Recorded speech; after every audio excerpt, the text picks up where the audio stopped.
Drosophila melanogaster merupakan jenis lalat buah yang dapat ditemukan di buah-buahan busuk. Lebih dari 100 tahun, Drosophila melanogaster digunakan sebagai penelitian di bidang biologi, khususnya genetika. Bapak Thomas Hunt Morgan adalah orang pertama yang menggunakan Drosophila melanogaster sebagai objek penelitian genetikanya. Bapak Morgan berhasil mendemonstrasikan sklin-kans dari gen pada mata putih lalat. Lalat jantan menjadi heterogametik. Nah, menarik bukan? Sebelum kita mempelajari lebih lanjut tentang Drosophila melanogaster, alangkah baiknya kita mengetahui perbedaan antara Drosophila melanogaster jantan dan Drosophila melanogaster betina. Drosophila melanogaster jantan, ukuran tubuh lebih kecil, ruas garis tubuh lebih sedikit dan berjauhan, warna abdomen lebih gelap, ujung posterior lebih tumpul dan berwarna gelap, organ kopulasi berupa sekskom. Sedangkan Drosophila melanogaster betina, ukuran tubuh lebih besar dan panjang, ruas garis tubuh lebih banyak dan berdekatan, warna abdomen lebih terang, ujung posterior runcing dan tidak memiliki organ kopulasi.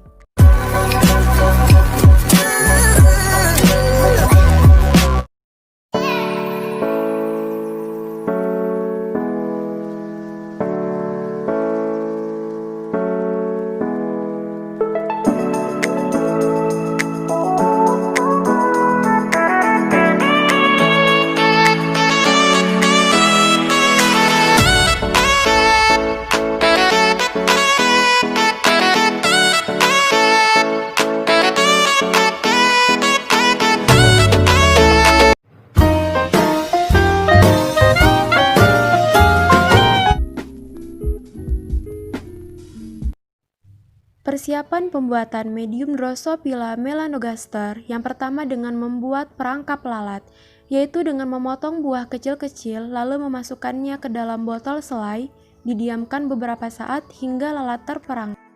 Siapkan pisang ambon dengan ukuran 50 gram, dapat dengan menimbangnya terlebih dahulu, kemudian haluskan pisang ambon menggunakan blender.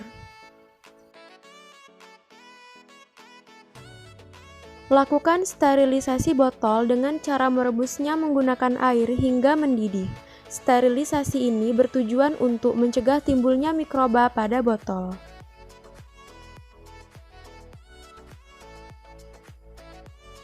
Lipat tisu membentuk segitiga. Adapun fungsi tisu dalam media yaitu untuk menyerap kelebihan air pada medium. Spons dipotong bulat sesuai dengan ukuran mulut botol biakan media lalat buah.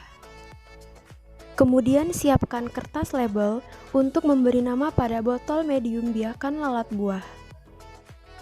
Setelah melakukan persiapan terhadap bahan-bahan yang diperlukan dalam pembuatan media, langkah selanjutnya yaitu dengan memasak bahan-bahan yang telah dipersiapkan. Pertama, dengan melarutkan 3 bahan seperti gula merah, vermipan, dan agar-agar.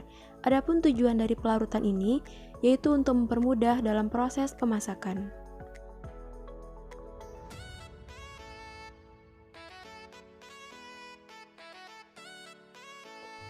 Selanjutnya, tuangkan gula merah dan agar-agar yang telah dilarutkan ke dalam panci, kemudian dimasak hingga mendidih.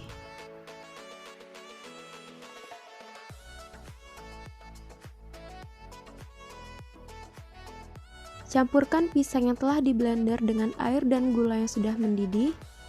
Diaduk hingga rata di atas api kecil dan didiamkan sekitar 15 menit hingga pisang matang. Setelah pisang matang, diamkan adonan sekitar 15 menit. Selanjutnya, campurkan vermipan atau ragi roti yang telah dilarutkan ke dalam adonan yang suhunya sudah turun sekitar 40 derajat Celcius. Adapun tujuan dari pemberian ragi ini yaitu untuk mengembangkan adonan. Setelah itu, masukkan cuka sebanyak 2 tetes dan baking soda secukupnya ke dalam adonan. Adapun tujuan dari penambahan cuka dan baking soda ini yaitu untuk mencegah pertumbuhan bakteri dan jamur di dalam medium.